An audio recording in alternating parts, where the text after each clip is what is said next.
Would someone say something for me? Test. Okay, we're going again. All right. I will step in the front and say my apologies. Okay, I think we're back. I truly apologize. Sometimes the technology fights us.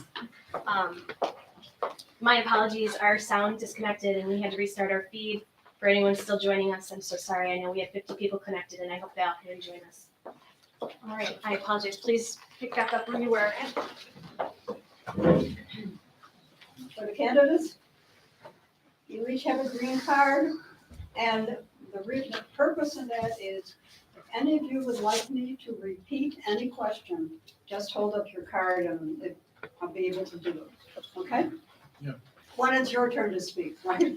All All right, so then we will begin with the opening statements. Candidate number one, Mr. Paul Flowers, will be giving the first opening statement. You have 2 minutes, sir. Okay, thank you. Who am I? Well, I'm a retired school business official, first of all. During my career, I worked in that capacity for 3 different school districts. My first job was with Mayfield Central School, located in the foothills of the Adirondacks. In fact, the school district that I graduated from in 1973. While employed at MCS, I coached varsity boys basketball and volunteered in a student mentoring program. I moved on to the Gloversville Large School District, which is just 5 miles from Mayfield. Several Gloversville school board members actively sought my services and made me an offer I couldn't refuse. While at Gloversville, I continued coaching varsity boys basketball, and I participated in the student mentoring program there as well. During my stay at Gloversville, a friend of mine who worked at East Aurora told me about a business official opportunity that was available and strongly encouraged me to apply. I did, and the rest is history. I'm proud of the fact that my alma mater hired me. A neighborhood school district recruited me, and the EA Board of Education, who I worked for, appointed me to fill a vacancy on the school board. I believe that all 3 events suggest that people know me, have confidence in me, and trust me, attributes that are essential in order to be an effective school board member. I'm proudly married to Kathy Ann Quino. I have 2 sons, Eric Blowers and Craig Blowers. Eric is a lawyer who works for the Department of Veterans Affairs in Washington, D.C., and Craig works for the State Education Department and writes Algebra 2 Regents. I have 2 remarkable stepsons, Michael Lorca and Jeffrey Lorca. Both are graduates of East Aurora. My platform is simple. I want to do my part in making sure that all of our program offerings meet our student, present, and future needs. I want to offer my help in moving forward with a capital improvement project that addresses the areas of need with minimal impact on the taxpayers. I want to do my part in supporting the school district's values and visions. I want to lead the way to encourage open, honest, and respectful communication between the school board and those groups that play an important role in our success. Thank you. Teresa. Hi, everyone. My name's Teresa Riley. I grew up in Elma. I've lived for the last 30 years in East Aurora. I'm a property owner, a business owner, a taxpayer, and I vote. But most importantly, I'm a mother of 3 incredible boys who graduated from the East Aurora School District. I've traveled to over 30 countries in my life, and I've done a vast amount of humanitarian and educational work all over the world, namely working inside of prisons in Mexico, where we rehabilitated over 6,000 hardened inmates. We got them off of heroin and meth. We taught them to read. We changed their lives around, reduced the recidivism rate from over 89% to less than 2%. I have worked with violent gang members, teaching them to read and changing their life around and stopping gang violence. I've taught Asian students how to English as a second language. Why am I running for school board? Because my neighbors asked me if I would be their voice for them. They are petrified that they are going to have to move because their taxes are getting raised out of control. A lot of them are elderly and they don't know what they're going to do if they have to move. I think if we're spending so much in taxpayer money, we need to know where it's going, and I think it should go toward the students and like expanding student things. Now, lastly, I want to end with, there's a small cadre of people on social media who've been attacking me relentlessly and ruthlessly. They've been attacking my ideals, and they act like they know me. They act like they think they know what I think or what I believe. Let me tell you, they don't know me. They don't know what I think. They don't know what I believe, absolutely. And I'm going to say it loud. I'm going to say it clear. I'm going to say it right now, that in the United States of America, there absolutely should not be a religious litmus test to hold public office. Thank you. Jackie Maria Improda. Hi, everyone. I'm Maria Improda. I know most of your faces, or many of them. Thank you so much for having us here tonight. And thank you, everyone, for coming out. This is pretty amazing. I hope you continue to come out and vote and volunteer. I'm running for school board for two reasons. The first reason is I believe in public education. Like many of you, you moved to East Aurora before or for the school systems. We did as well. We moved here because we believe in public education and because this school system was and is so great. In the 13 years that we have been here, we've had children go all the way through, and one's in college. I have a child at the elementary school, middle school, and high school. From the day I arrived, I've been involved in everything from carnivals to room mom to face painting to the PTOs as a member, vice president, and president. So involved in the schools, I'm here every single day doing something for our students. And if I'm not here, I'm at the softball diamonds. I'm missing a game tonight. I'm at the softball diamonds coaching your children. So that's the first reason I'm running, because I believe in this. The second reason I'm running is because I think that I'm needed right now. I have a master's in education from the University of Buffalo and a PhD in education from New York University. I was trained specifically in multicultural, multilingual dissonance, or how that affects education and how to build curriculums around that.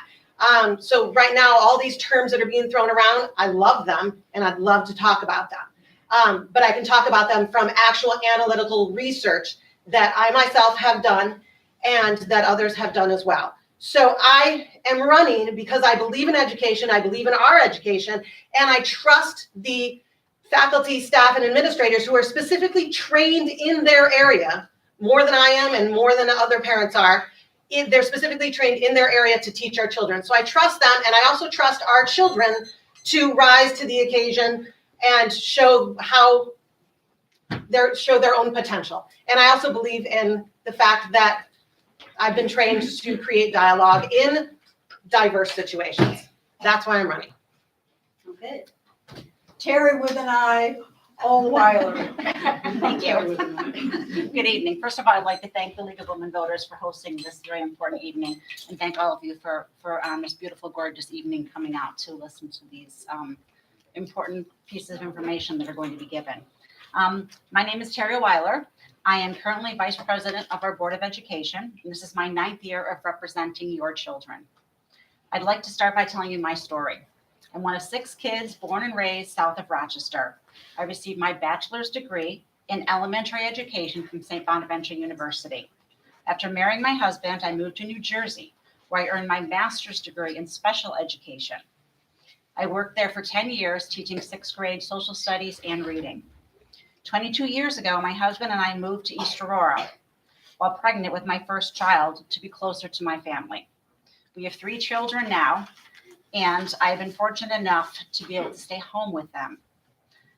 I joined Parkdale's PTO when my daughter started there. I was treasurer for 5 years, handling the accounting, fundraising, as well as planning the activities for such events as Send Off to Summer, the Fall Fest, and the very first walkathon. When Parkdale's principal asked me to consider running for the school board 9 years ago, I did. I had been a teacher, I was a taxpayer, and I was a mom. I wanted to have a positive impact on our students, teachers, and the community. I'm running for re-election because I want to continue the hard work that the board has done. When I first started on the board 9 years ago, foundation aid was frozen and our finances were severely impacted by the gap elimination adjustment. And we had a lot of unfunded mandates. Today, we are in solid financial standing. Foundation aid is in its 2 of 3 year plan to fully fund and the GEA is eliminated. Our class sizes are smaller, teachers have been hired, and new programs have been added, and we have new initiatives and so much more. I want to continue moving forward in a positive direction, ensuring that all of our children have an excellent education. Thank you. Thank you all Dawn for Bona. being here. My name's Dawn Bona. Above all else, I'm a mom, and I understand diversity of family needs in this community. I'm also the daughter of a former educator, and I can understand that what dedicated teachers have done and the sacrifices they have given. I'm also temporarily a homeschooling mom, so I have a lot of empathy for teachers, and I'm only teaching one at home right now. I'm also a spouse of a new business owner, and I'm a taxpayer, and I understand the impacts of inflation upon us. I've also been going around knocking on doors, and some of you I may have visited already, and I've been listening to your concerns, and I hear you, and I want to bring that along with my effective and inclusive listening to this board. Also, my work experience will add value to this team. I'm a vice president, I resigned as a vice president of commercial lending at M&T Bank so I could homeschool. My background is also in technology and data management, compliance, policy, and risk management. I've also managed people throughout my career. And prior to working at M&T, I worked in finance at Time Warner Cable when a lot of people weren't a fan of Time Warner Cable or any cable company for that matter. I have a background in market research and marketing as well, and analytics. My volunteer experience revolves around, more recently actually, working with career and technical education for Williamsville School District and some other school districts as well. I've done volunteer work in STEM learning, working with Footprints of the Heart, working with families in that case who have lost a loved one, particularly a child. And I'm a former Division I athlete who has gone back and coached at the high school level. And I can understand and appreciate the impact of athletics and extracurriculars on our time here. Why I'm running is not about me at all. It's about all students. It's about all families. And it's about the East Aurora School Board and taking back local control from the county and state government. Thank you. Don Raska. Hi, my name is Dawn Raska. I'm a mom, I'm a teacher's wife, and I also do in-home senior care. I'm running for the school board to be a bridge of communication between the parents and the board. Curriculum needs to get back on track to pre-pandemic achievement levels. We need to keep the money closest to the classroom to support our students and to support our teachers. That's it. Okay, thank you. Thank you. All right, and the first question is going to go to Paul Blauer. And then you can just move down the line. You have a minute for all the questions. If you can answer the question in less than a minute, we will be able to answer more of the questions. Right. Okay. All right, question number 1. How does a school board balance the need to provide a quality education with the need to respond to the local taxpayer burden? Well, what they have to do is we have to leverage what finances, recognize the finances we have. We take a look at the reserves that we have built up. How do we use those reserves to help reduce the impact on the tax levy of future decisions? So we certainly have to maximize our state aid opportunities, make sure we're filing our state aid reports correctly. So on the revenue side, maximize the state aid. On the appropriation side, we certainly have to, if we're going to add new courses, new programs, we need to balance that against those programs, maybe have low attendance, and then, I'm sure, I don't know, said that already? I'm sorry, I can't talk and read at the same time. But anyway, so yeah, the answer is certainly leverage the resources we have. If we're going to add new programs, as I said, make sure we see if we can substitute those programs with low enrollment. And certainly there's going to be, in the future, an impact on the taxpayers, but the idea certainly is to moderate that impact. And I have some ideas for doing that. Thank you. Can you repeat the question? How does a school board balance the need to provide a quality education with the need to respond to the local taxpayer burden? What Paul said. No, well, I think what we need to do is we need to have transparency and we need to listen to the taxpayers and the parents. The money, I feel, needs to go closer to the classroom and apply to the kids. But I think if we all work together and have open and honest dialogue, we can do this. And then we'll be working together with the financial experts to help us through the budget process. And we can show that to the taxpayers so that the taxpayers are not gonna be overly burdened, or at least it will mitigate how they feel about being overly burdened. Yeah, that's it.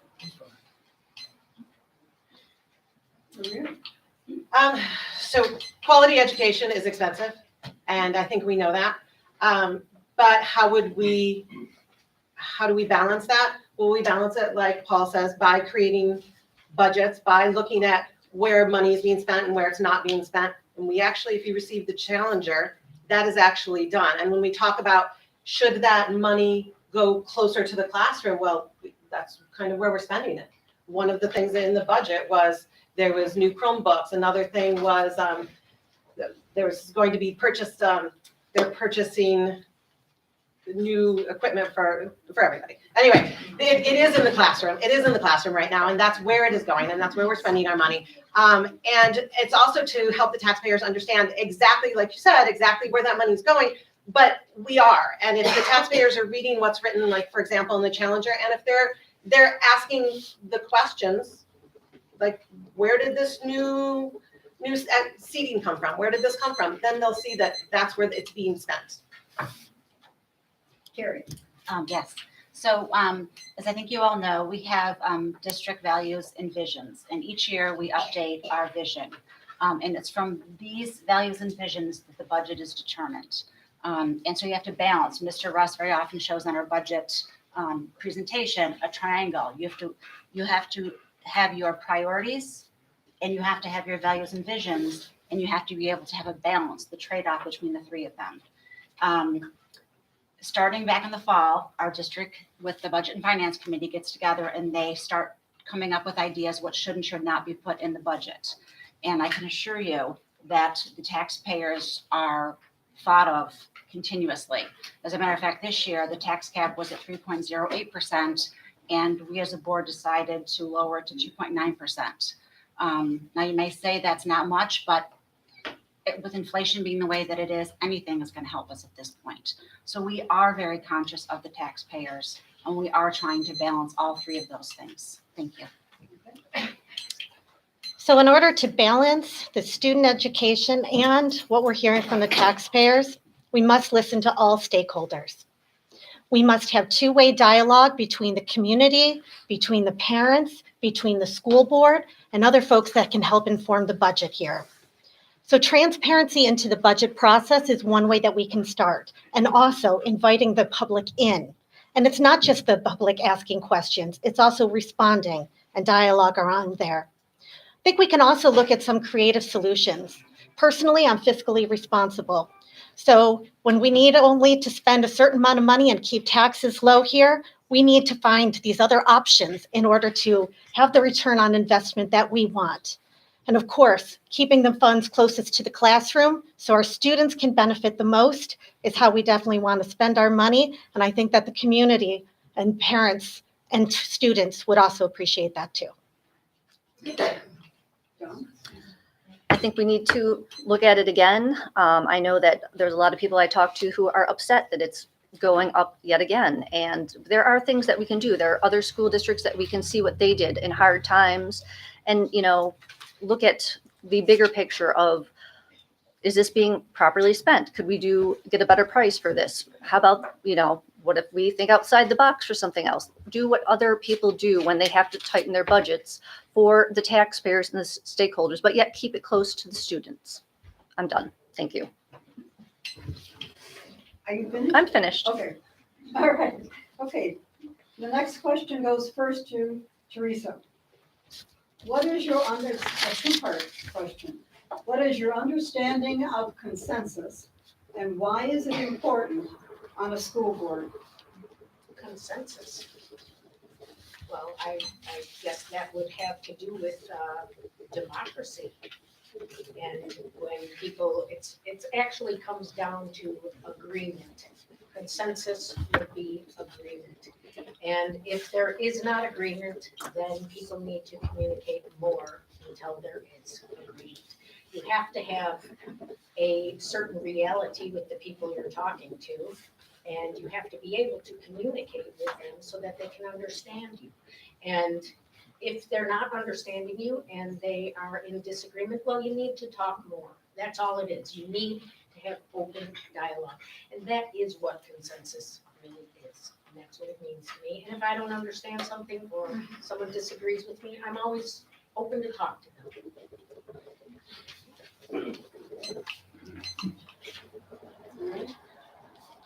Okay, consensus on a school board is never easy, even though I realize some of the things that I've heard are why is there so much consensus on our school board? And some people have considered that a problem. But I think what we're not seeing is what goes on also behind the scenes in their executive meetings, how much they argue, how much, if you see what for example, the budget is to start off the year and what the budget is to end the year, there is so much consensus that they have to come to in order to present a unified front. So consensus on a school board is not easy, but I think it is something that you try for as much as possible. Consensus, definition is reaching agreement. It is, to be honest with you, any school board's biggest challenge. It doesn't mean, though, that everyone agrees when you reach consensus, and I think that's really important to keep in mind. At the board table, consensus is reached when the issue is completely understood and the rationale behind why you've made that decision is understood. And the dissenters, those who do not necessarily agree with it, they need to accept the majority's decision in order to have consensus. It is very important on a school board to have that consensus, because without having it, you're not going to be able to agree on the budget. You're not going to be able to pretty much do the values and visions for that year that you as a board support. So it's very important for board members to support the values and visions and reach consensus. And if someone does not agree with it, it's important not to go out after and say that they disagree. You have to work together collectively. A house divided does not stand.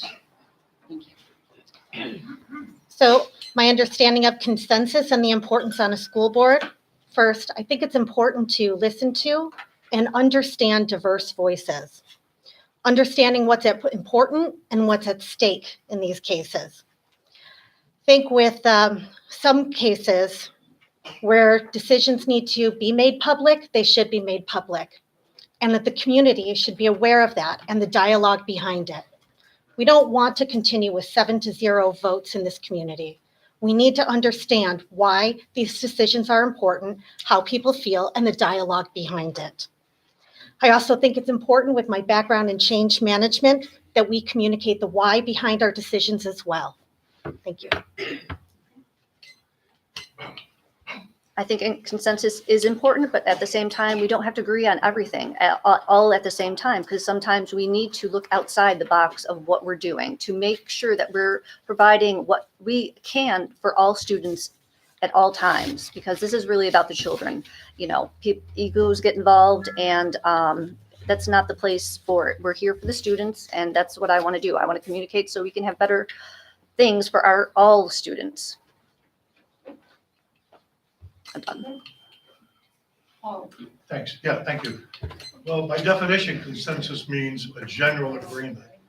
Differences in opinion occur in a lot of areas in the school district. Curriculum, for example, transportation, capital improvement projects, class size, those type of things. Our Board of Ed and other boards of ed that I've worked for have had to fight through those issues When I say fight through them, it's a discussion, but certainly there are people that have strong opinions on one side and the other, especially when you get into the area of class size and what's going to be the scope of a capital project.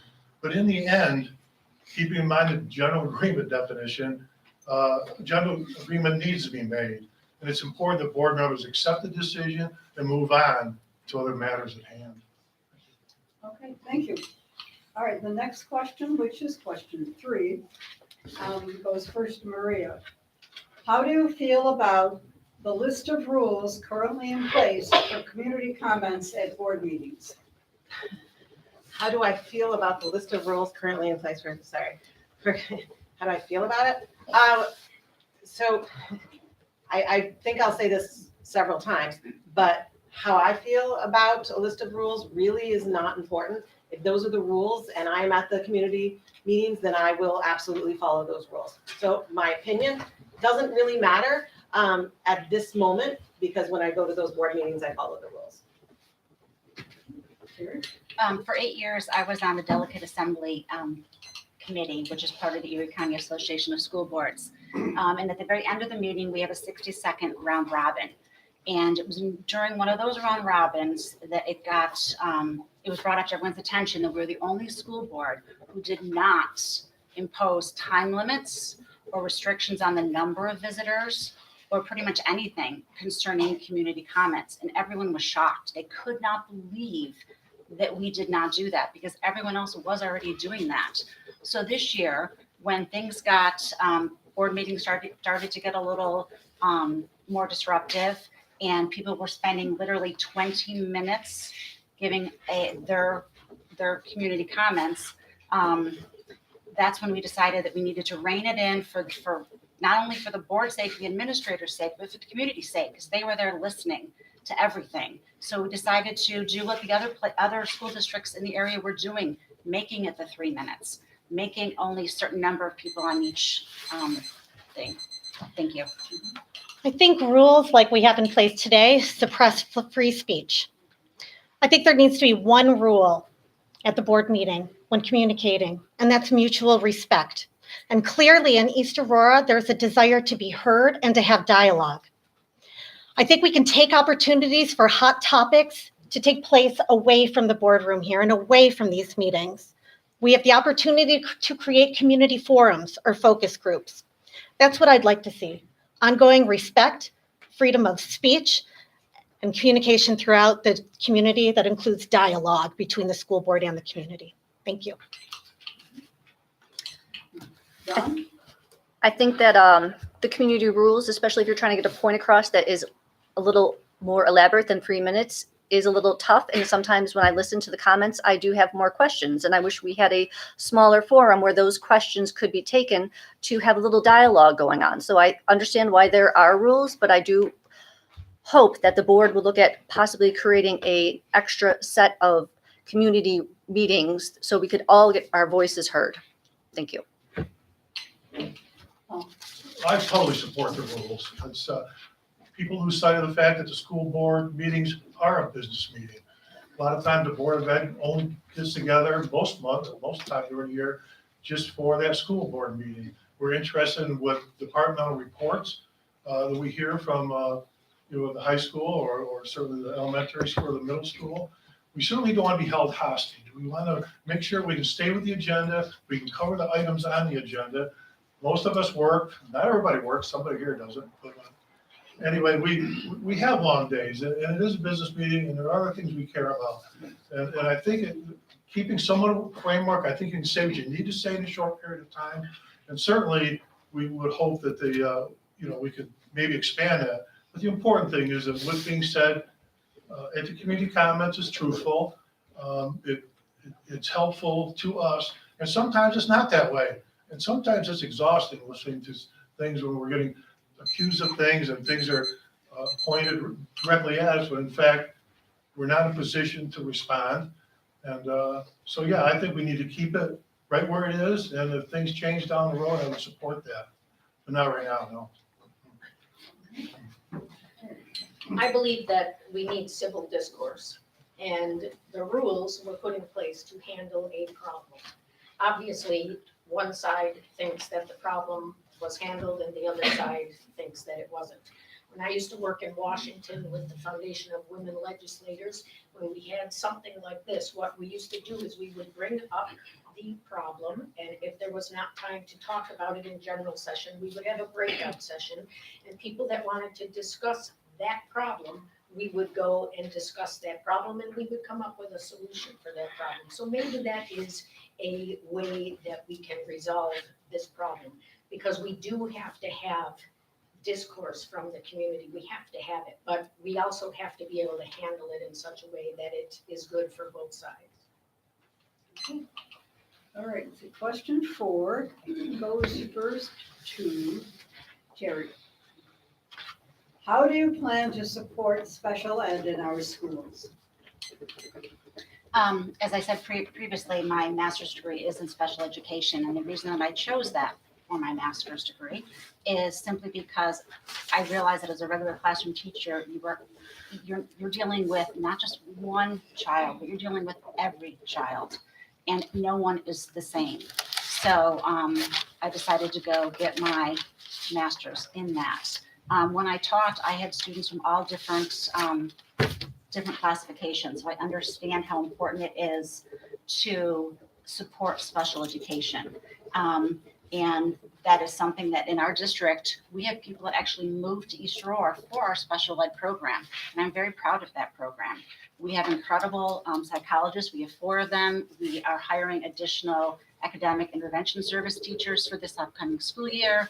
We have we have more social workers than we've ever had in the past. We are really trying to do everything we can that is right for the children, for all children in this district.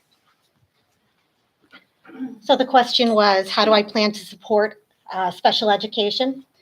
Well, 13% of the students in this district have a disability. We know that, like Terry said, many people move here for the special education programs, and even the 504s that we have here too. I think it's important that we continue to involve parents of the students who are receiving special education and continue to fund this excellent program we have in East Aurora. Thank you. I fully support any IEP or 504s, and I did not have a disabled children in the school district, but my kids did have special considerations, and I greatly appreciated what the East Aurora staff did for my family, and I fully support whatever we need to do to make those children be the best that they can be. I am absolutely behind it. Thank you.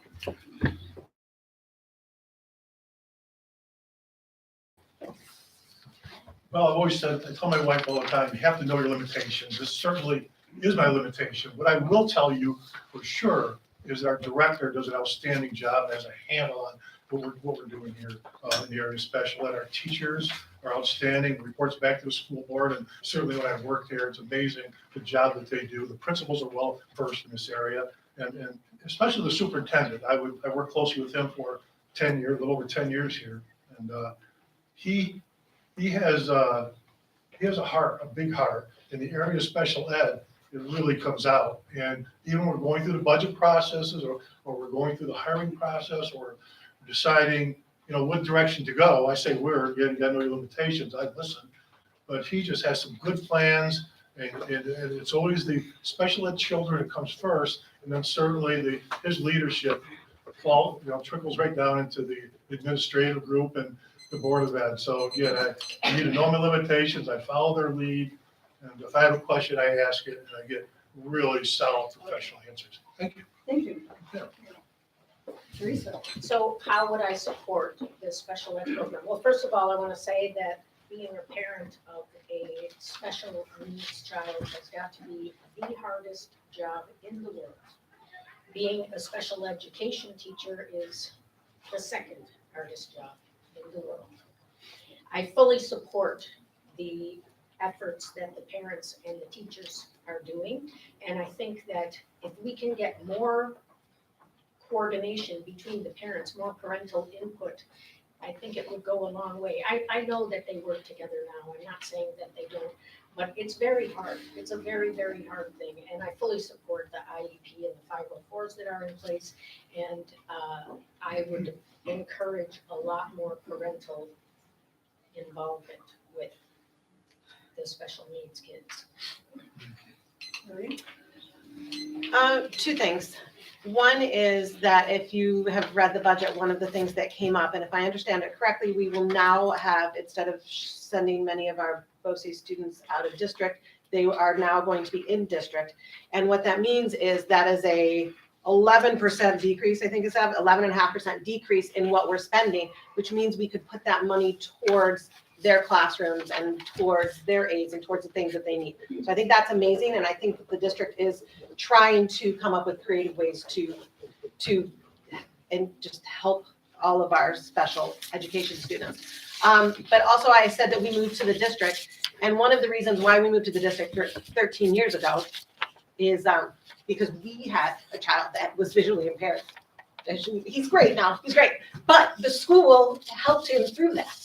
We moved here because he fell through the cracks elsewhere, and the school had helped him all the way, and he's on the dean's list.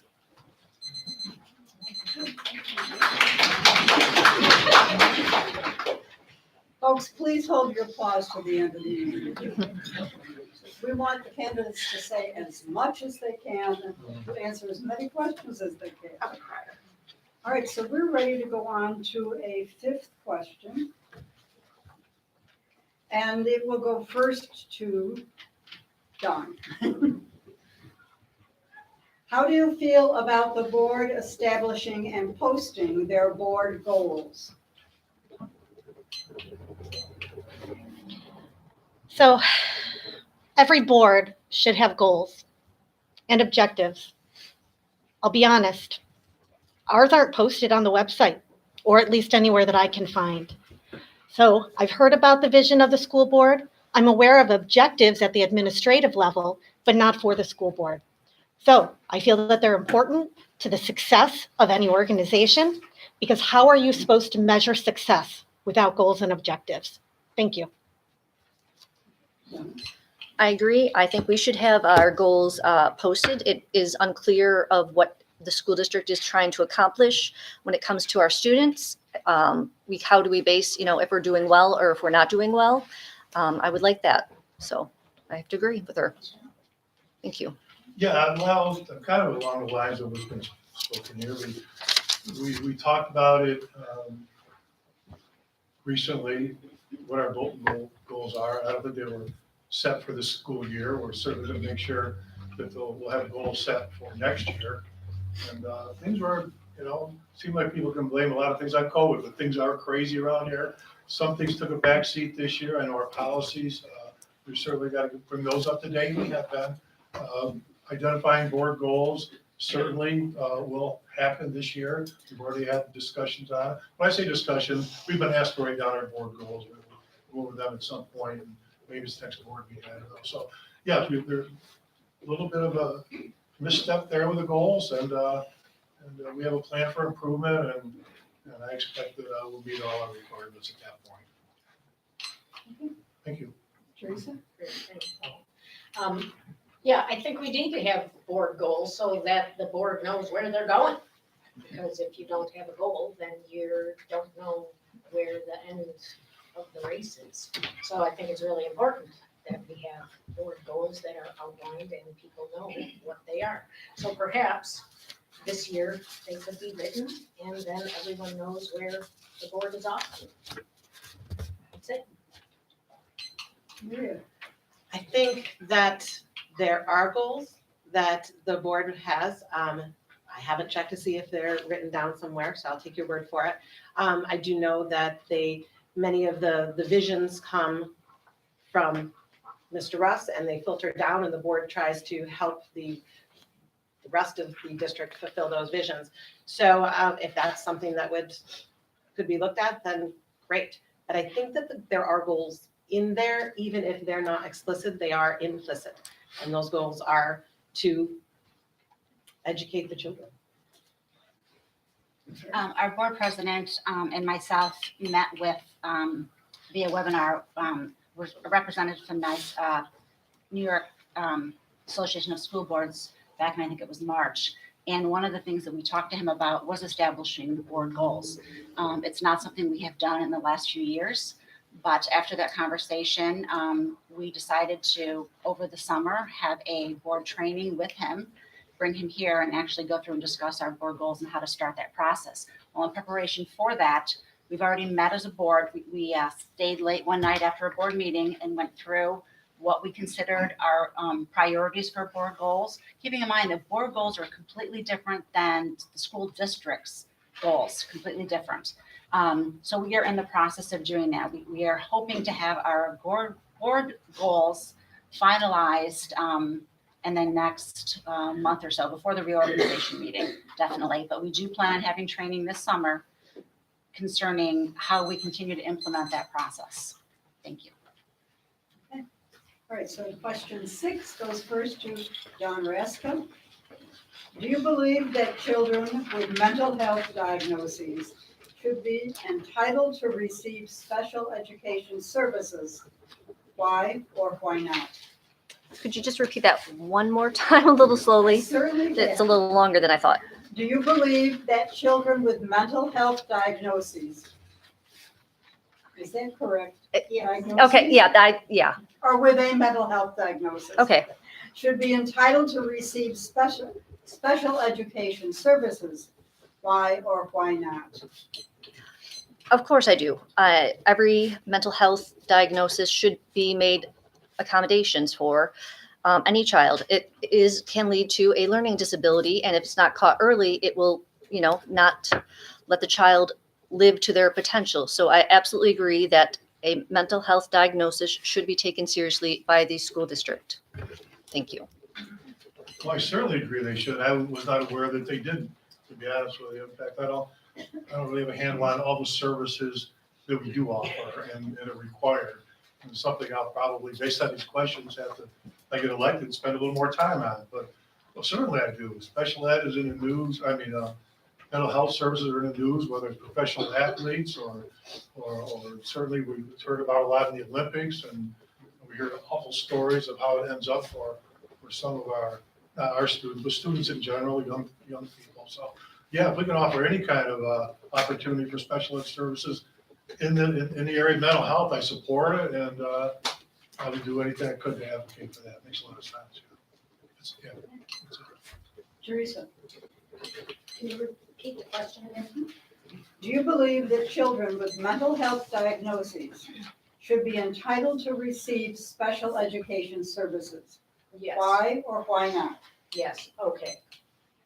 Children with mental health diagnoses are entitled by law to special ed services. It is a law. So yes, of course they should. And if they have a problem or they're slow in learning, they need extra help. Absolutely.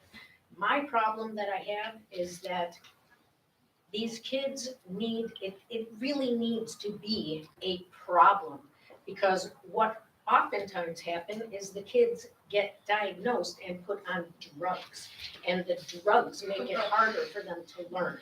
And so the excessive drugging of the kids, I have a problem with.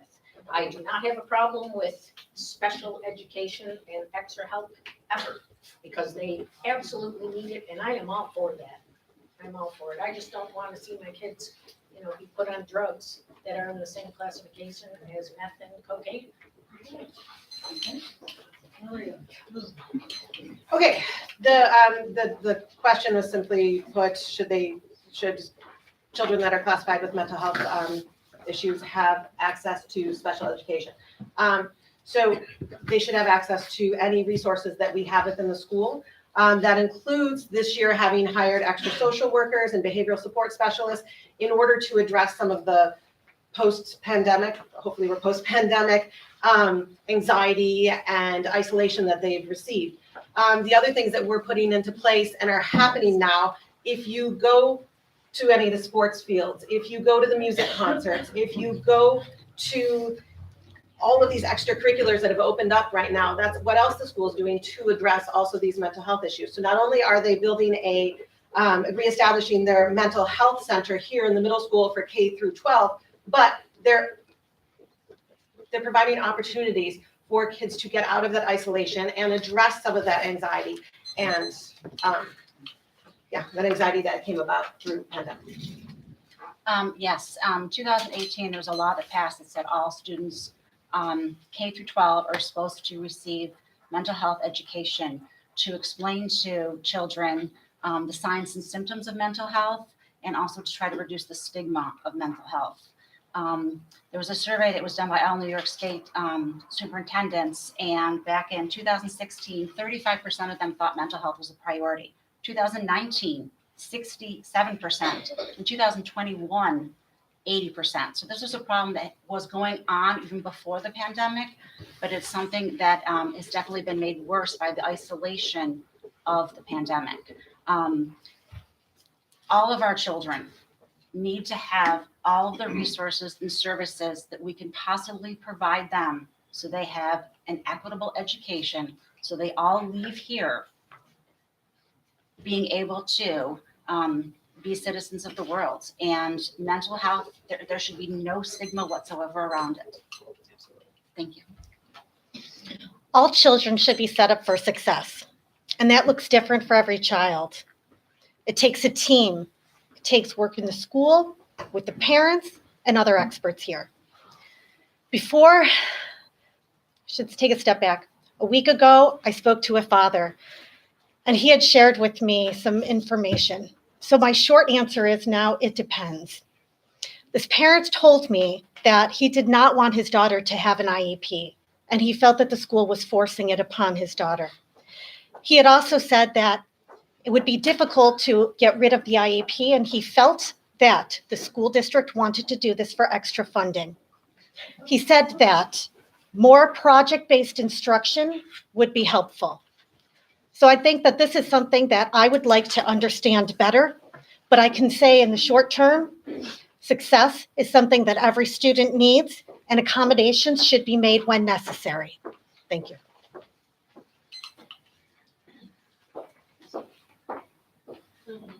Okay. Oh, I was gonna say, I was the first one. I already answered this one.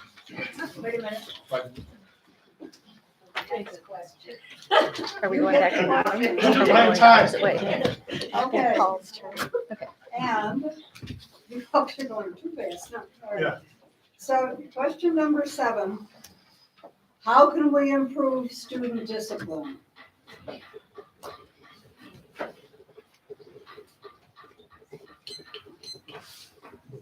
we met with the, when we had, the board met with the principals and we got a tour of the schools. One of the principals spent quite a bit of time with the programs that are in place right now for discipline. And what was noticeable is student behavior, how it changed over the 2 years over COVID. And there were children that basically had gone from almost 2 years without socializing and moving up by the grade. And so that was recognized early on. I know I talked to the principal, Mr. Brown, at the middle school, and what he had laid out, the plans for doing just that, and certainly in how they walk down the hall, just some of just the early training that the school student would normally have, like knowing how to walk down the halls, how to behave in the lunch lines, and all those were reintroduced and even went a little bit farther than that. And certainly I think other members of the board were very impressed with what he put in place. So I guess my role would be to continue to encourage them. It's hard. She's way over there. No, I know, I do work every time. So, Teresa, How can we improve this one? Well, it's my understanding that some policies have not been updated in at least 10 or 11 years. And one of them is a policy on discipline. So I think perhaps maybe we should review and take a look at that policy and update it a little bit to fit with the times as to what's going on. Like everyone's been saying up here, the COVID thing has made kids rambunctious, and we have to bring them up to a point and get them back into a sensible working order where discipline is paramount and they have to listen to the teachers. We have to just do that. And we should update the policy. If I received this question in the classroom, I would turn it back to the student who asked that question and say, this is the most general, this is so general, and what are you really trying to ask? So I'm not really sure where this question's coming from exactly. What do you mean by discipline? Some of the disruptions that have happened in the schools, is it physical alterations? Is it unable to stand in lines? What exactly do you mean by discipline? So I'll answer it the way I think it was meant, but it's not a well-written question. I'm really sorry, whoever wrote it. So I have 30 seconds to say that. But we have hired our new SRO officer. We have another one in the budget that is asking for a half-time officer. The elementary school, because they recognize that there are many students who don't know just the general rules of society, kind of how to get in line, like you said, that they have introduced the safety patrol there at Parkdale. They wear the little sashes, and it's really cute. And then they've also opened up more, the counseling center has also opened up time to discuss specific safety issues with the students. So I think that we are addressing it, and it's just something that we'll have to continue to address with children. Every year, our middle school and our high school students get an agenda that's like a book binder type thing. And in the front of that, there is a student code of conduct, and it lists the disciplines, and that is updated every year. So the students are aware of what discipline procedures they need to follow. The first half of the year, we did not have an SRO officer, and I was very, very pleased when we finally were able to get Officer Cartwright as our full-time SRO officer. As Maria already mentioned, in the budget for next year is a part-time SRO officer who will be stationed between the middle school and Parkdale. Therefore, Officer Cartwright will just be at the high school. Superintendent Russ started a student advisory board this year. It was one of his values and visions for the district. And that is made up of students between 7th and 12th grade. And they sit with him and they discuss ways to improve the district, way to improve their schools. And discipline is a part of that as well. So discipline is an ongoing discussion. Each school has their own. I know Parkdale, I think it's Be Kind. So there are different ways that the school is handling discipline. Thank you. So all students and teachers deserve a safe environment. I do want to make a few comments. Teresa, you are correct. The Code of Conduct has not been updated since July of 2012. So Terry, while you may have stated that it was updated annually, it has not been, but it's been distributed annually. I've been listening to what teachers and parents have been saying, and it's related to discipline. They feel that they have not received the same support from the administration. So when a teacher sends a student down to the office, the administrator is not handling it the way that a teacher would. So I also want to make a comment, and I'm glad that we do have an SRO in the school, and I'm glad that we're looking for another one. I think that their presence is helpful, but I don't look to them as disciplinarians in this case. So I think that all discipline should be handled fairly and consistently. And I think that teachers and administrators should get on the same page as parents and students as well. Thank you. I think discipline starts in the classroom with the teachers and the students understanding the code of conduct. And if that is not being understood, it needs to be revised. And then if it's not working with the teachers, it then goes to the admins. What can we do? What can they do better to make sure that students understand what their role is and what they need to do to be, compliant, so the teachers can teach to everybody who wants to learn. And I think the policies do need to be updated since they do seem to be not fully compliant with the state law. Thank you.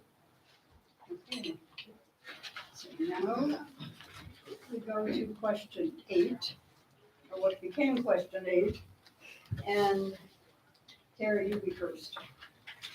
No, Teresa will be first. How long and how carefully did you consider your run for school board? And how much research did you put into the requirements for your candidacy and the duties and responsibilities of this volunteer job? Well, that is a very good question, because in my case, I decided fairly quickly when my neighbors, can't hear you. In my case, I decided fairly quickly because my neighbors asked me literally the day before the petitions were due. And they asked me to be their voice about the taxes because they are petrified that they're going to have to move. They do not want to have to move because the taxes keep going up. So for me, it was a very quick decision, very, very quick. I'm new to the school board thing, and I admit that I'm new. I'm a very quick learner. I'll learn whatever I have to do, but that's why I did it, because my neighbors asked me to help. So there you go. Maria. I've thought about it in the past, but last year when there came up an opportunity to apply for the open position that was there, I did apply for that. I'm actually very, very grateful I did not get it, because after having lengthy discussions with Paul about budget, I would not have been able to fill that role for sure. So I'm glad he got that. So it's been for the past year that I've been seriously considering it and planning on running when there was an opening that I felt was appropriate and a place that I could fill, that would actually help the board. That's my answer. Here. I guess I didn't stop thinking. I never thought I would stop running. I planned on running for re-election this year. As I said prior, we have come, I've been on 9 years. In the beginning, we were in such a bad financial shape and it went downhill, and then we've been able to slowly bring it up. And I didn't want to get off the board when we are finally seeing financial success and coming out of the pandemic, and just I feel like we're heading in the right direction. And I did not want to stop being a part of that forward movement in the district because I think it's too important. I enjoy being on the school board. For me, it's a full-time job. I think I'm on 7 committees. I'm always doing something for the school board. And it's just something that I enjoy, and I enjoy making a positive impact for the students, the teachers, and hopefully the community. My whole life, I cared about education. I'm the daughter of an educator, and as I mentioned, I'm temporarily homeschooling. But I observed, like many of you, the impact on our children firsthand as a result of the pandemic. I became informed, and I did see that I wanted to do what was best for this district, that I wanted to do what's best for the students, for the parents, the community, and the rest of East Aurora and this board. I feel that I was called upon to do this and to be the change that I want to see here. I know that this is a great district, and I want to make it even better. I've been thinking about this my whole life, not knowing that it was going to happen today, but I knew that I was going to influence positive change in the education of many. Thank you. Well, I've been listening to my husband for, well, probably about the last 5 years, saying how he wanted to be on the school board. And I thought about it this past year, talking to my daughter's friends. And I thought, why can't I do it? Why does, somebody who is married to an educator, why can't they jump on board? Because I know that other educators, husbands or wives, have jumped on, and I decided to step up and hopefully can help the community, communicate better and get to understand what's going on with everything that's happened since the pandemic, and hopefully be able to help in a positive way. Thank you. Here's a question, right? I heard about how long, how careful, research of all books. I've been in the business for 28 years, and the number of school board meetings I've attended, executive sessions, special meetings, budget meetings, capital project meetings, was around 1,200. So what happens is you kind of understand what the school board's about, what schools are about. I do have a long legacy in the family of educators, but as you know, many of you know, I got appointed to an open position. So I didn't give much thought. My wife and I were sitting outside having coffee in the morning. She opened up the paper and said, read this, you should do this. So that was about, well, I got the last word and I said, yes, dear, and I did. So that was extremely short. However, this time running, I've had some time to think about it. Certainly there were some trying times and some really good times. I went back through the law book, researched, took a look at some of the policies and just to be brought up to speed after, 4-year absence. But certainly the time I spent during my appointment, I was excited about running. I talked to some friends and certainly current board members and got their support and blessing, and I'll stop. Thank you.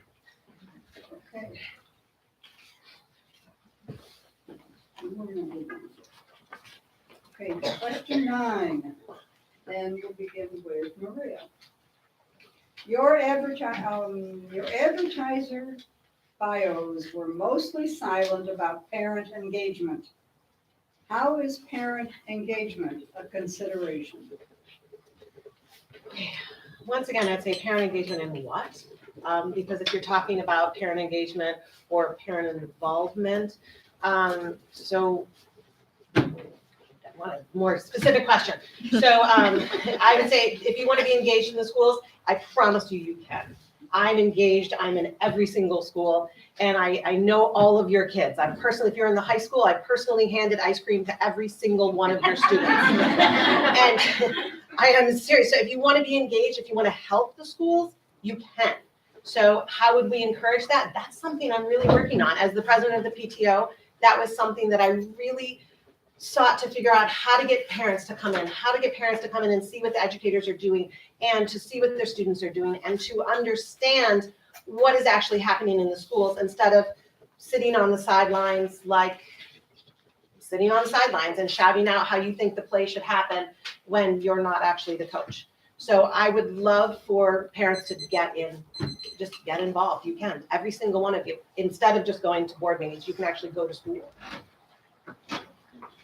I would say parent engagement, besides being a classroom mom at Parkdale or a classroom dad at Parkdale, pretty much starts at the PTO. It is such an opportunity for parents to really get involved. There's so many volunteer activities. There's so many different chances and opportunities to get in the schools through the PTO. There's a committee called the District Parent Council that meets with Superintendent Russ and 2 of us board members 3 or 4 times a year. And it's during those meetings that we discuss what's going on in each one of the individual schools, collectively as a whole entire district, ways that we can get parents involved. As Maria said, one of the conversations we've been having is how do we get the high school parents involved? No one at the high school wants to volunteer for post-prom. But everyone in Parkdale wants to volunteer. So this has been like an ongoing question and dialogue as to how we can get parents more involved. So any suggestion you have, I would love to hear it. Absolutely. So why were our bios in the advertiser silent about parent engagement? I can say mine wasn't. That's one thing that I think is missing in this district. I've been going to board meetings. I've asked for dialogue. As a matter of fact, in October of last year, my friend Janine and I sat down with the president and vice president of the school board and Superintendent Russ. We sat down there and we put forth 5 recommendations, including a parent as partners forum in order to have dialogue. We also talked about bringing the community together. We also talked about putting frequently asked questions on the website because parents were not getting responses. We're asking for transparency into so much more. We would like transparency into the budget, the process, so we can have a voice, into curriculum for our children, and a voice to disagree civilly and to have the dialogue around that. This starts from the top down, and all parents should have an opportunity, and that is something that I am very true and stand tall on in my role here. This is a tough one because I have, talked to the board, and it is hard to get up there and speak. So I think there should be if you're uncomfortable, because we do have a lot of shy parents who are stay-at-home moms who have like multiple kids running around, and it's hard to concentrate and, find babysitters and everything like that. What if we opened up a something where you could put a question in and that the district would get back to you? Because I do think that parent engagement is extremely important. And I have been a parent who has volunteered for post-prom, and it's really not that bad. It's great fun. And I love seeing kids from little to older engage with the parents, the teachers, and just be silly and be kids, because that's why they go to school, to learn, to be themselves, to be strong, independent individuals. Thank you.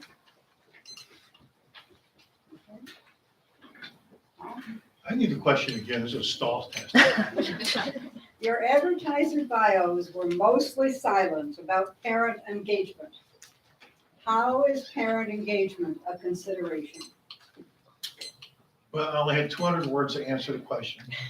It never occurred to me, quite frankly, to put that in my bio. There's a lot of things I wanted to say and add to it, and I think the first question I had like 400 words, and I had to scale it back. But anyway, parent engagement, I don't know if I totally understand the definition of it. I know what I did when I was raising my two boys, my wife and I, and we certainly had certain rules, but the rules are pretty easy. You do your best in school, and you pick a couple of activities that you're happy with and that you enjoy, and then we try to make sure that the school experience was positive, that we recognize that when they were doing it as well as they could do. We certainly encouraged going to college. My youngest son was a very good baseball player and very good grades, and he got recruited by a community college. And his dad, I want to go to the community college. And I go, well, of course, you can't play college baseball, but you go pick up your education after that, which he did. He did a very good job of that. So I don't know, parent engagement. I know I didn't ask you the question, but I like talking about my son, so.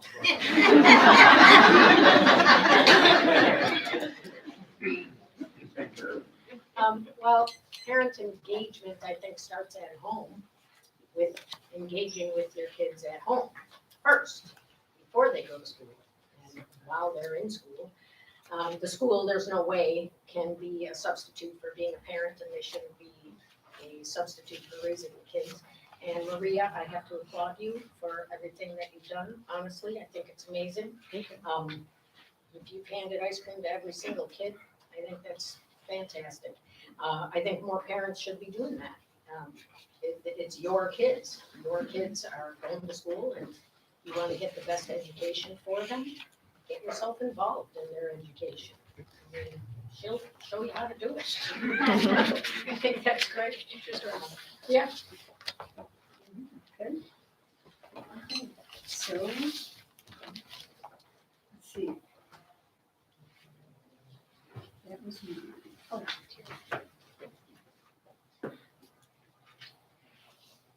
We've been around that, right?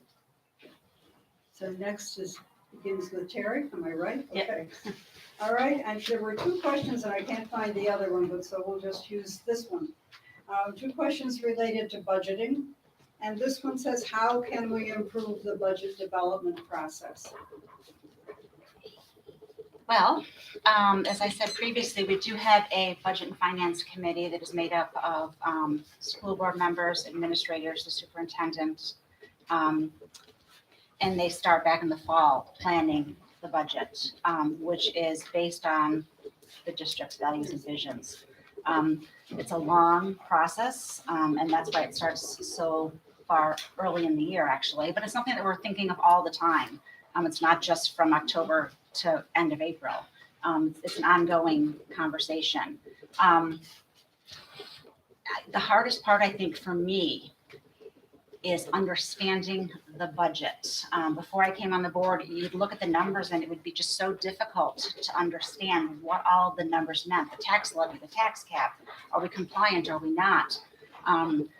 I know we put the Challenger out and we tried to explain it in the Challenger. It's just something that I think is really difficult. So we used to have budget forums. We did not have them once COVID hit. So I think it's something that we do need to go back to doing. Thank you.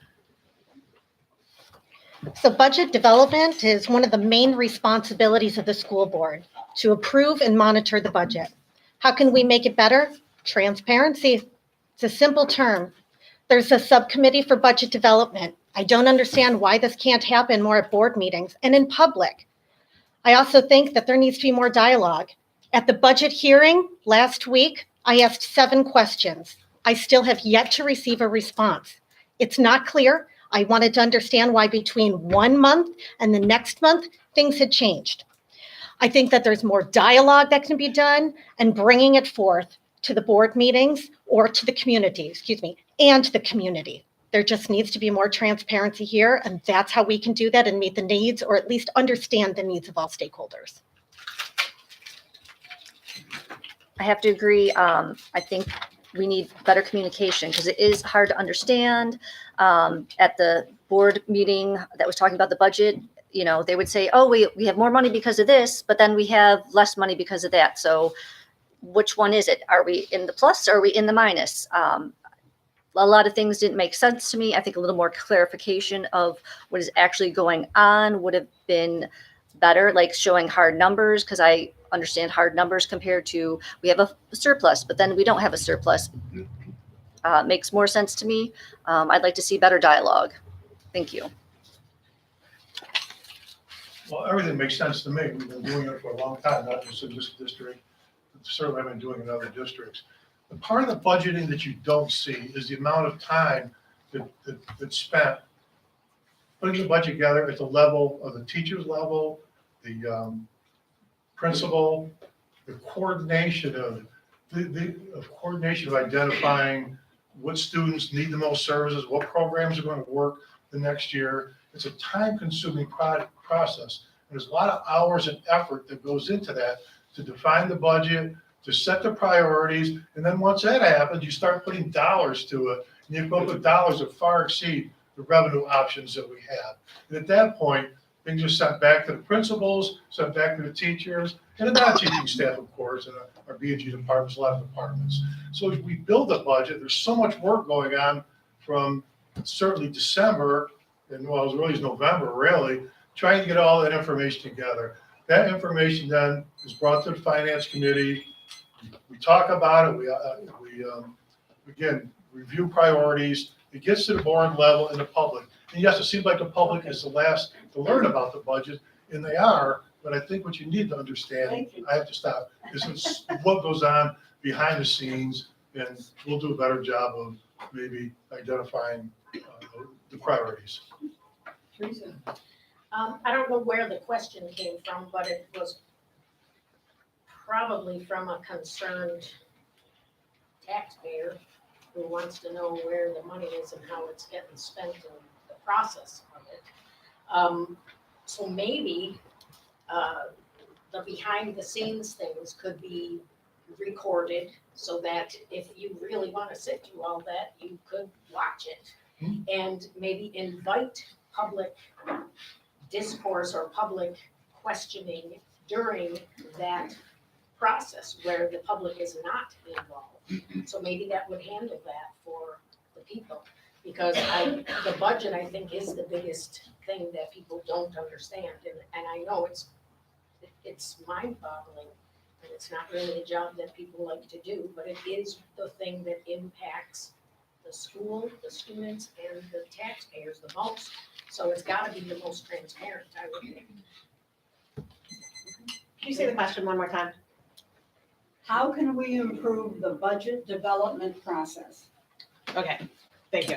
And my brain took it in a total another direction. So to go back to that, so the process, the way I understand it, we were at the district meeting this week.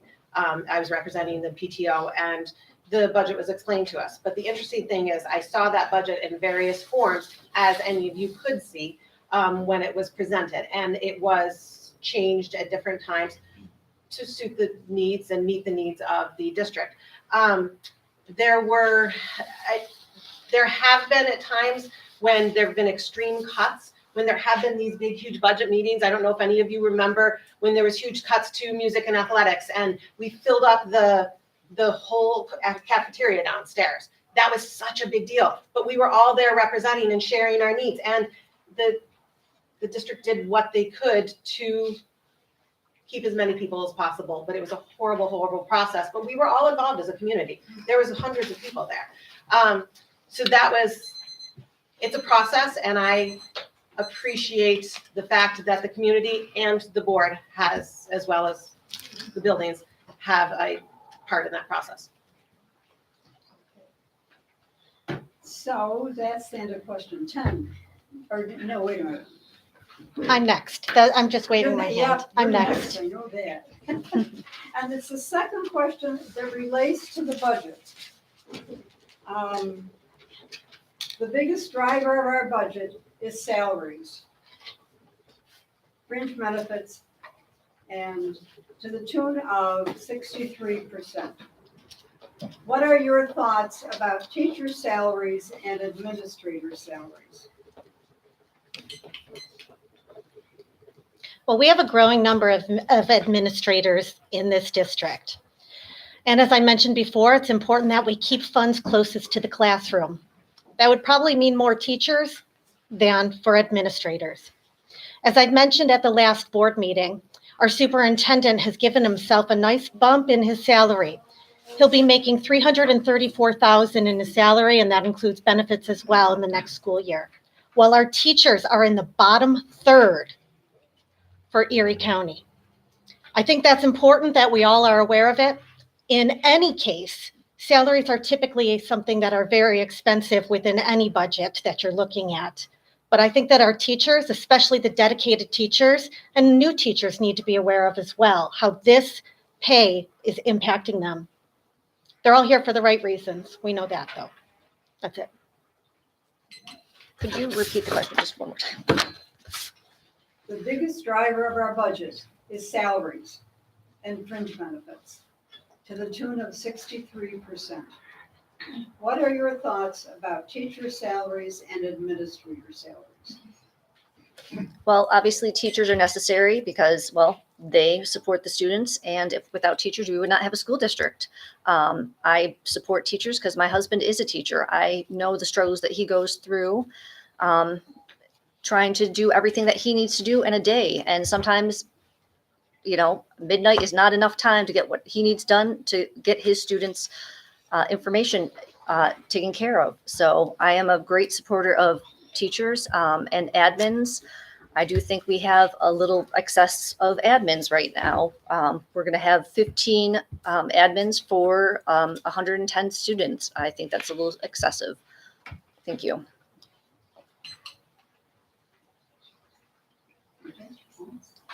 Yeah, there's a couple of points I want to make. One is the school budget that we have in place that we're going to be voted on does take into account that we need to settle teachers' contracts for sure, because you specifically meant teachers. So we have allocations in there. We understand that some of the other members talked about the financial hardships. Probably no group paid a higher price than teachers. Teachers got laid off. Teachers' contract settlements were well under what's going on in the community. So, the ongoing negotiations, and it was being addressed. The salaries or fringe benefits make up 63% of the program and of the program cost. But people associate that is going right to the classroom. I would argue that capital and admin costs go directly to the classroom as well.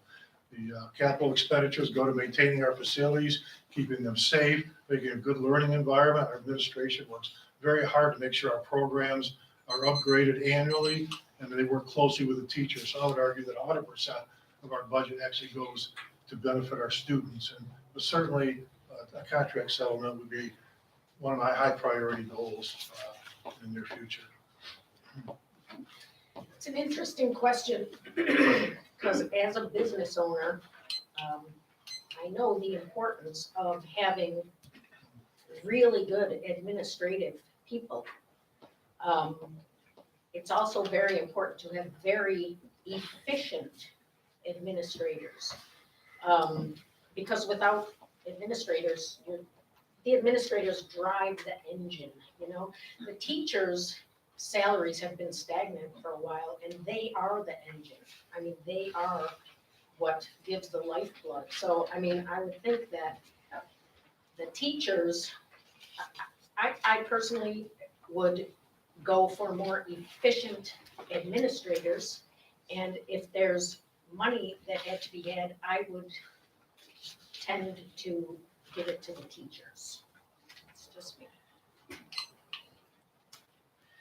Okay, so having taught for 25 years, I can tell you that whatever the salary is, it does not equal hour per work. That no matter what you're doing, you're coming home and you're putting in a ton more hours. And so it's just not it's never going to be enough for the amount of work that they put in. But with that said, we all got the pretty picture in the Challenger, or it's online as well. And this is upside down. This is what helps me understand too when Paul says 63%, I'm like, yeah, look at that, it's 63%, I can see. And I can also see the increase is that they are increasing over $1 million that will go towards the teacher salaries and if the budget passes. And so if you support the budget, then you actually are supporting that major increase in teacher salaries. We have contractual obligations by law that we have to abide by when it comes to salaries and fringe benefits. And yes, we have, as Maria said, about $1 million or over that for teachers in this new budget. It's kind of hard to hear people say, one person says, well, our taxes are too high, but then you have someone saying, well, our teachers should be getting paid more. It's kind of like, okay, do you want the teachers to be paid more? Or do you want the taxes? It's like, it's a balance that we have to make as a board. But I will quickly say though, that as far as the administrators go, we had an athletic director and when he left, we did not replace the position. We put a teacher on special assignment, which saved the district money. We also had one of our members who had 3 positions, director of curriculum, director of personnel, and director of technology. Those are 3 positions that no one person can do alone. When it came to the director of technology, we did not rehire someone. We waited to save money in the district. So we are constantly always thinking of ways that we can save. And as far as Brian Russ's salary goes, we have not decided on what he's making next year. That has not Thank you, been Jerry. decided. John? Wait, we started with you? Yes. So then we go to Don Brasic first. Our next to be number 1 for question 12. How does the role of a school board member differ from the role of the administration when specifically dealing with curriculum and planning? Can you read it one more time? How does the role of a school board member differ from the role of an administrator when specifically dealing with curriculum and planning?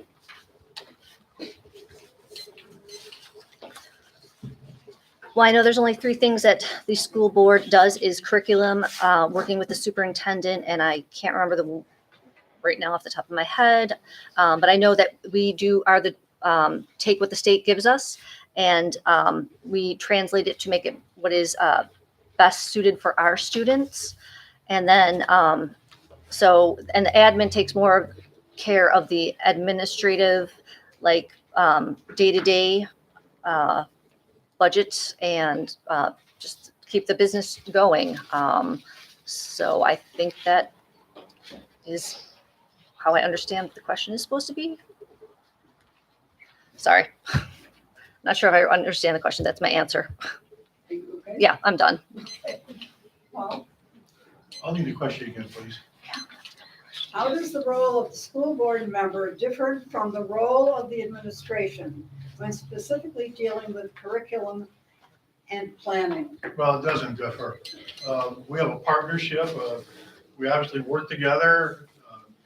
We have a partnership. We understand that they have a need to fight for programming, for their students, for what's in the best interest of them. The school board certainly has a partnership with the community, and we have to recognize the cost factor involved with their recommendations, work together on a priorities. But I see it as a working together in a partnership. And I wrote down this quote, and it says, "We may all be different fish, but in this school, we all swim together." And it's a quote that I just believe in. I think our administrators do, and I'm really proud to work with them and be partner with them. Certainly, I don't differ with them, no. Well, I've never been on the school board, so I'm not entirely 1000% sure. However, I think that the school board would work together with the administration to set the policy, and then the administration would administrate the policy. And so I think that's how that would work.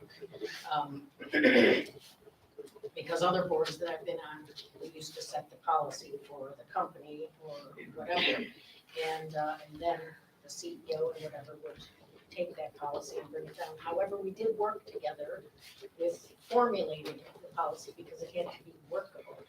So as regards to curriculum too, I think it would be the same.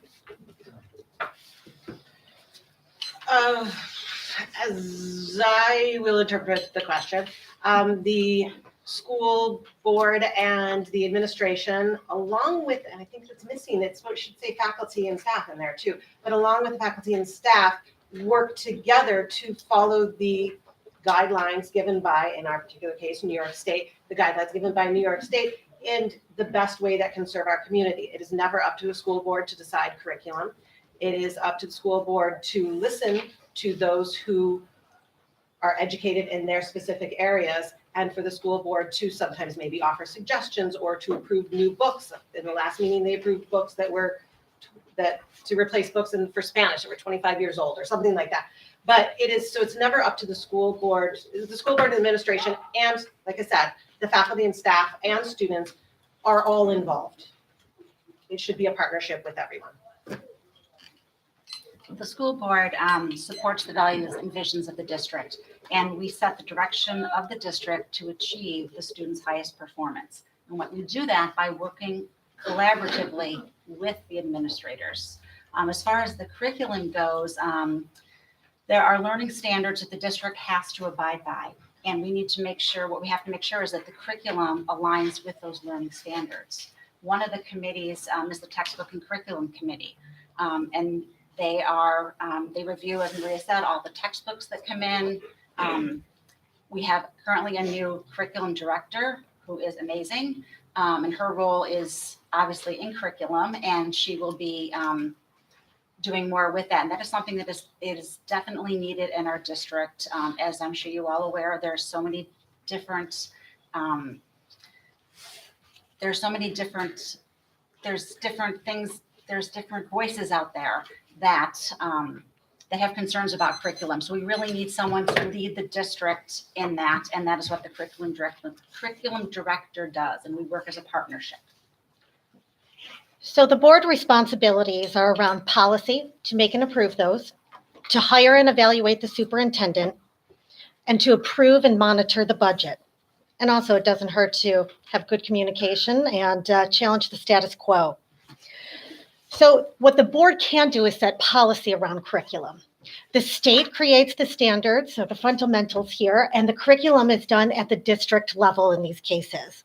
And as Terry had mentioned, Jessica Lyons is a fabulous director of curriculum, and she's been throughout this district, both from a science perspective and in the elementary school.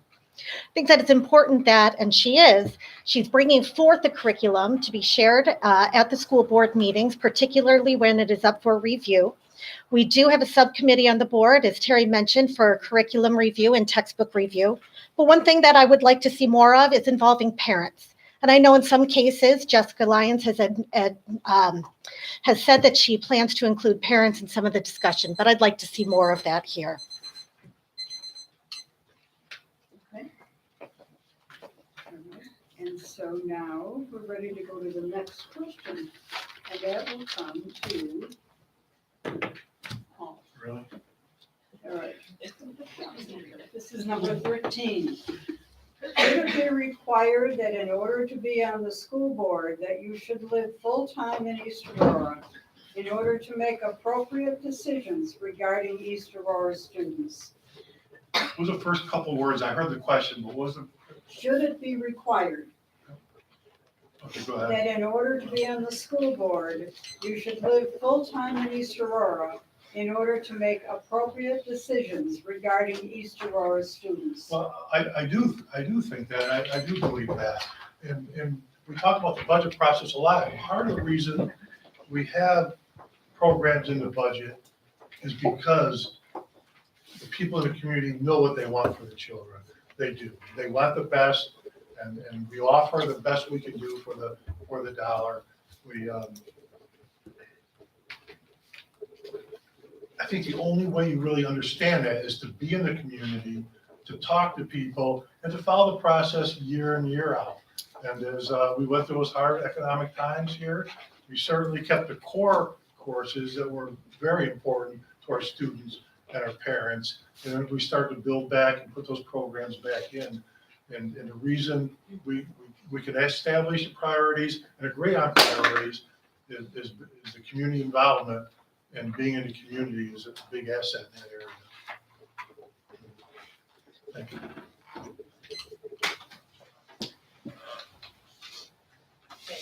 I know that question was directed at me, so we know that. I've lived here my whole life, longer than people who moved here, longer than a lot of you in this room. I've lived here my whole life. Yes, I have a house in Florida and I go there. I'm not there all the time. I live here and you can't deny that I am an East Auroran. I know this community like the back of my hand. I've been here my whole life. So, yeah, should a person on the school board live in the district? Well, yeah, if I'm on the school board, I'll be here, so, there you go. Yes, I really think in order to understand what is going, to understand our students, to understand our community, you have to be part of it, an active part of it. And that means, even if you don't have kids in the schools, that you've been to the concerts, that you've been to the musicals, that you've been to a sporting event, that you've been out there and actually visualize the kids and seen what's going on.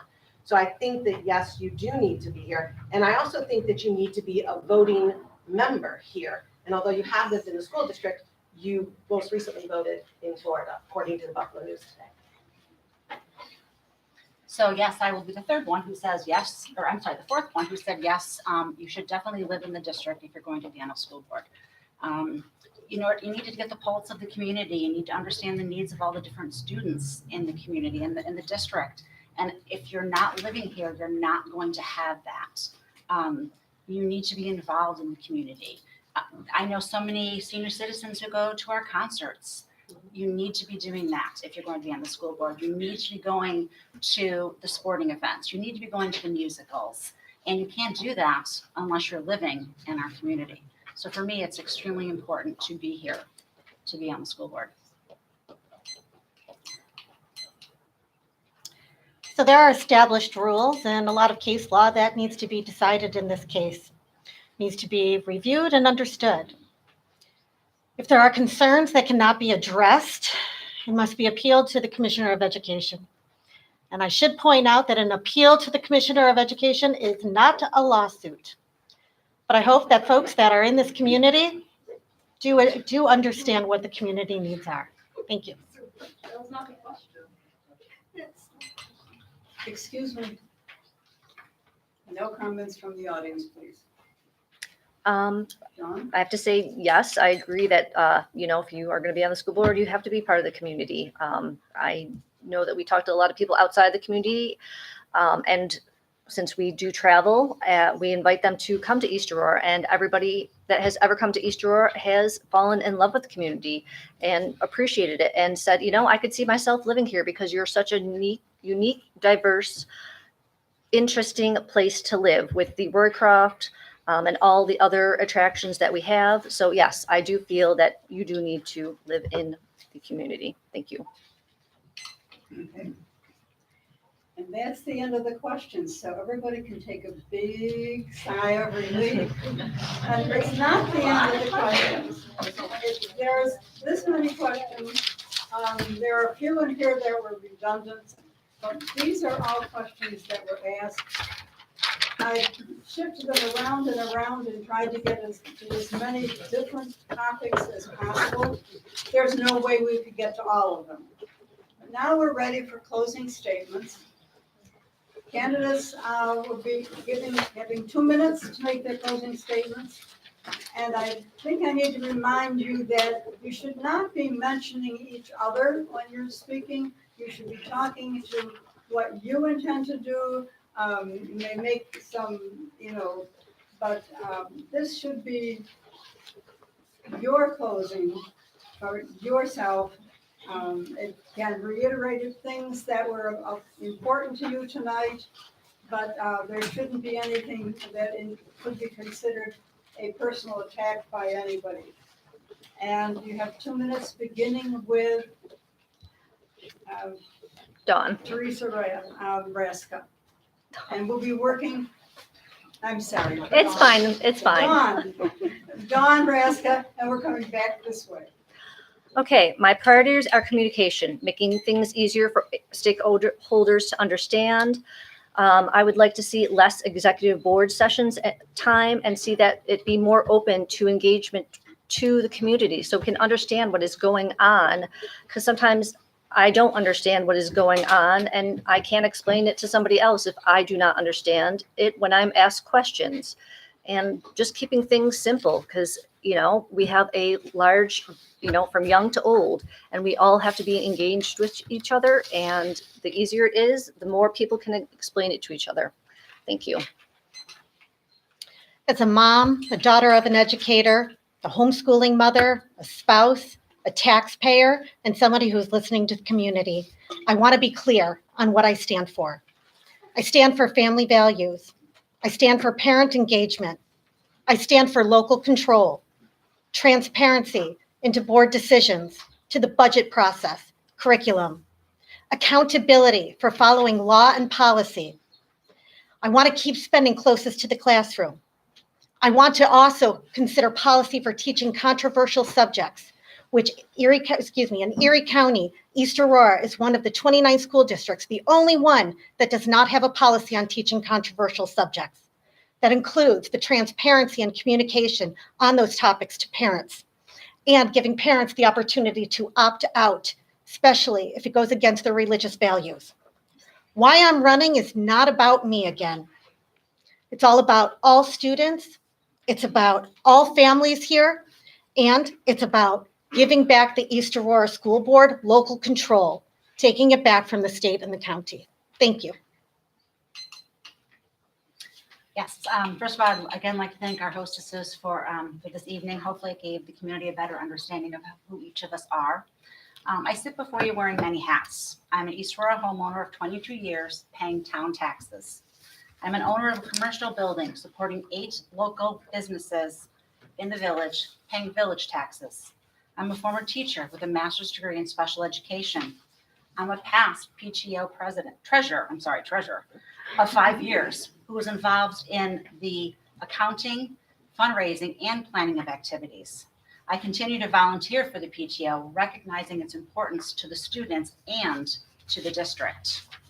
I am currently a school board member of 9 years, bringing experience and a track record of dedication to our students, teachers, administrators, community, and taxpayers. I sit on 7 different district committees. I'm a member of NISBA and Erie County Association of School Boards. Lastly, and most importantly, all of you here in the room are tonight. I'm a parent. I am a mom of 3 children, and I'm a mom who wants the best for not just my child, but for everyone's children sitting before me. I have the time to continue to dedicate all the hours that are needed for the workshops, webinars, meetings, committees to be an effective board member. My experience and wear of many hats makes me qualified to be a school board member. I would be honored to represent your children and you again for the next 3 years. And lastly, I did just want to say that anyone in the audience who's here supporting me, I just want to personally thank you. The amount of people that have sent me texts, emails, phone calls. I got one tonight as I was walking out the door, people asking for signs, just for supports. From the bottom of my heart, I just need to say thank you because people are just coming out of the woodworks and it really shows what a grassroots community we are. So thank you very much again from the bottom of my heart. So yes, also thank you for this opportunity because I know many people have asked me specific questions or wanted specific questions answered, and I'm still happy to answer them. And honestly, if you want to talk about those hot button curricular topics, I'm so ready. Like, no one, you get your PhD in culture, and no one wants to talk about it. So I'd be super excited. But I do want to say is that I recognize that there is a lot of emotion and intensity that has occurred in the last 2 years, and it's because you love your children. No matter what side you fall on, mask, non-mask, vaccines, non-vaccines, because we know that part of this is about that. No matter what side you fall on that, you fall on it because you love your children and you love them passionately. And I have approached that let me give you a quick example. Last summer, we, as a coach, our insurance said that our kids had to wear masks if they were sitting on the bench. When they were in the field, they didn't have to. This is for softball. So I followed those rules. You know why? Because I wanted to play and because it was an opportunity after so much isolation for our kids to get out there and play a game. So I was willing to follow those rules. My personal beliefs did not matter. And as a coach, what I've learned is that on the sidelines, those hot button moments, the call that you don't agree with, that gets everybody up and jumping and running. But where the practice and where the actual work actually occurs is way behind the scenes. Those are the kids practicing and the coaches practicing with the kids. And the analogy I'm using is because it's the same thing here. We can stand up and pontificate all we want and use words, like parents as partners. Well, we have a parents as partners program. It's called the Parent Teacher Organization. And we have these things already. You can get engaged. And I want to see you get engaged. And whether you vote for me or not, get engaged. Because you know what? I will still be there. And I'll still be working for every single one of your kids, whether or not you vote for me. Thank you. Please wait till everybody finishes. Thank you. I did not prepare a closing statement because I hadn't been at one of these before and I wanted to see what it was like. And I think it's pretty cool. I think it's great that we all got to say what we had to say to the community. I agree that the parents need to get engaged. I think that would be really great. And parents are engaged. I mean, they do love their kids. The one thing that has dismayed me in this community, I did not see the underbelly of the divisiveness. I just didn't see it because I wasn't involved in it.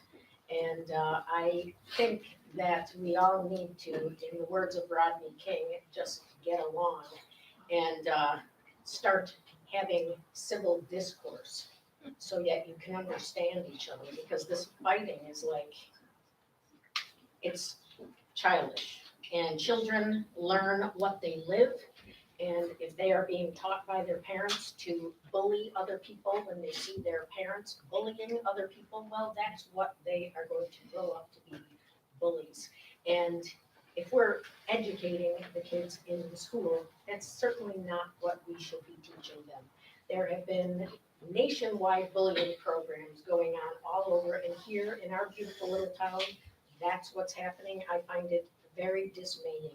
So if I'm on the school board, that's what I will address, a civil discourse between the people. I don't like to see it. I don't like to see the bullying, the fighting. I just talk. We're just people. You know, we don't have to be fighting against each other because of what we believe. You know, it's just ridiculous. So that's what I think. And thanks for having me. Thanks for putting on this forum. I think it's a great thing. That's it. I mentioned in my opening remarks that I worked for 3 different school districts. Each of the school districts had to address their own unique problems. One of the districts is a rural school district. One is a small city school district, and the other a suburban school district. All 3 have substantially different tax bases, student dynamics, student demographics, community views, and opportunities. Having said that, what seems to be consistent in all 3 districts is the pride that people have in their schools. Students, parents, alumni, and the community in general all recognize that their very own school district do amazing things and offer amazing opportunities that leads to some amazing results. Each school district is special in their own way, and certainly East Aurora is no exception. Having said that, I'd like to share a short story that indicated to me that there is something special that sets East Aurora apart from the other schools I worked for. When I was offered the school business official at East Aurora, I asked an administrator who worked with me in Gloversville if he would check out the East Aurora School District. He said that he would do some investigating that evening and suggested I stop by his office in the morning to discuss his findings. The administrator I'm referring to told me that he would go on the State Department of Education website and analyze all of the data he could find relative to my request and report back to me. The next day, I stopped into his office, I sat down and asked him what he found out about East Aurora. His reply was a simple one: you're going to heaven. Thank you. Okay. Let's have applause, and then we have time for a couple more questions. You're all right.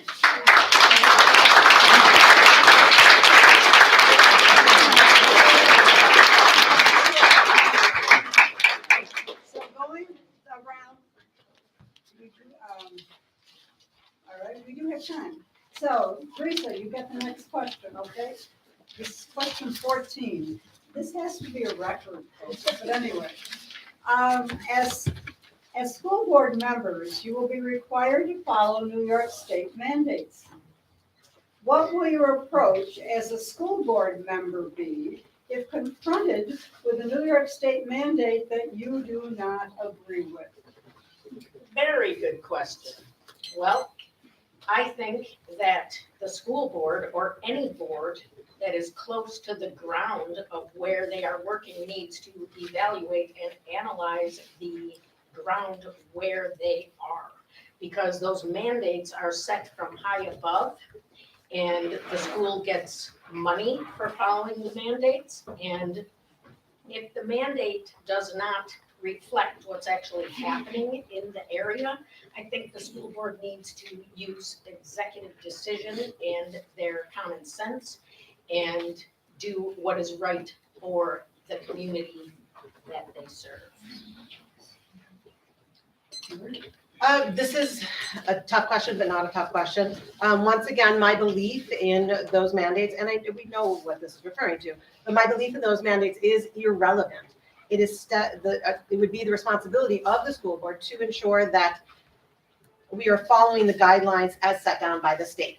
But also at the same time, making sure that you are representing you're conveying to those governing bodies the concerns of the community. Also, the second part of that would be that funding does come, some of those mandates do depend on funding, and some of the same individuals that would complain about a rise in taxes would also be the same individuals that are against some of those mandates. Our taxes would go up drastically if we did not receive that government funding. So that's my belief. Second to that is, as having lived the pandemic, as the wife and the family of an emergency room doctor, when it comes to health mandates, I have my own beliefs, but they're not actual beliefs, they're facts that I've seen. And when it comes to things like, if my children have to wear masks again, will they? Yeah, they will. Whether I believe it's good or not, and whether I believe in it or not, they will, because Thank you, I've Maria. seen what happens. Thank you, Maria. I guess there's different mandates that the state dictates. When I sit behind the board table, I'm not sitting behind the board table as a single person. I'm one of 7. And as one of 7, we are responsible for following the mandates that the state gives us, whether we feel we agree with them or not. When you become a school board member, you no longer have the luxury of thinking about your child. I have to think about everyone's children in the room. I have to think about the child who has a brother who may be on a ventilator, or the child who's living with their grandparent with cancer. Or I have to think about the child who needs special education services, or the child who is heavily involved in the musical or athletics. I don't have that luxury of thinking about just my kid. I have to think about everyone's kids. So when it comes to the mandates, we have to abide by what the state says we need to do. Thank you. New York State usurped the local control of East Aurora Union Free School District. East Aurora Union Free School District, in turn, usurped the control of the parents. The school district should have listened to the diverse needs of the community. We already know that not all children or families are the same. And after listening, the school district should have advocated on behalf of the diverse needs of this community. I will not say that my hands are tied or that it's out of my control without at least trying. We aren't the only ones in the community or within the school districts in Erie County or across the state that had concerns about the mandates. And the mandates go beyond what we had in the pandemic. We're also aware of mandates that are coming down in curriculum as well. Our teachers already have enough on their plate, and with learning loss as well, and trying to insert new curriculum or ideas into their schedule, I think that's pretty difficult. I just plan on advocating and using my voice. Dawn. Well, I can see this on so many levels where, it's hard. I have a medical disability that I cannot comply with some of the mandates. So for me, it would have been tough. I would have had to, if I was for my children, pull them out. And I understand we all have to look at this and not just think about ourselves. So, I would have to see and hear, and, we have so much technology, air purifiers that were just put in our schoolrooms, and other ways to think outside the box. And I just think about the poor children who are holding those plexiglass things to protect themselves and getting hurt from them. And I think we should just look at the whole picture before jumping to any conclusions. Thank you. The school has several partnerships. When you look locally, local government, certainly state government, and you take a look at the organizations we have, whether it's, Rotary, Kiwanis, Lions, whatever, and certainly the community. We have a lot of partnerships. But our most important partner is the state of New York. You take the good with the bad when you have partners. And the good, just look around our facilities. Take a look at our music rooms, our beautiful classrooms, STEM labs, and athletic fields. We would not have some of that without assistance from the state of New York. Working with the state is a little bit like partnering. In some issues, there's just no negotiations. They tell us to put the mask on, or we're going to find you $1,000 a day. That's the way it is. There's no negotiating. It all sounds good, stepping outside the box, whatever. I never use that term my entire life. I hear it all the time. We think, we worry, we put a lot of effort into being a school board member, the administrators do, but our partnership with the state is very demanding. It does, to quote you, it does tie our hands, but I think we do an outstanding relationship working with the state, making sure the children have what they need. And you look around the classroom, this classroom alone, you can thank the state for 61% of the cost. Okay, thank you. And with that, we are going to call the end to the forum, but I get to make a little plug because somebody asked for it. And one of the people in the audience said, "How do I join the League of Women Voters?" It's simple. Our website, lwvbn.org, has you can join right online. And there is also an interest survey that we request that you fill out that helps us try and get you to help us, okay? Work with us. So everyone is welcome. We are a totally inclusive organization, and we're proud of our over 100 years and where we are going today. And I am proud of all of you up on this stage, which is thankfully not up. And I am also proud of the audience. We've been a wonderful audience. You have been extremely participatory in the questions that you've answered or asked. And finally, remind you that sometime this summer, there will be a primary in New York State, and we have important officers to be elected. Mainly our state legislators, state senate and assembly, the governor and the lieutenant governor, also our local members of Congress.